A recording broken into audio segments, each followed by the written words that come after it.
Dark நைட்ல ஜோக்கரோட introduction காட்டுவாங்க பாருங்க. One of the best villain entry.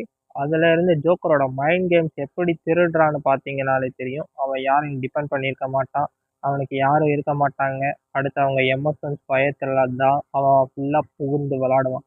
எந்த பிளானும் போட மாட்டான். பணத்தை ஃபுல்லா எரிச்சிருவான். அந்த மாதிரி கேரக்டர் தாங்க ஜோக்கர். ஹீத் லெட்ஜர் அதுக்கு ஆஸ்கர்லாம் வாங்கினாரு.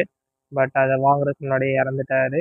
கிறிஸ்டியன் பேல் சொல்லவே தேவையில்ல. அவரோட ரோலை கரெக்டாக பண்ணியிருப்பாரு. ஹாஸ்பிட்டலில் வெடிக்க வைக்கிற சீன்லாம் மாசாக இருக்கும். With no CGI.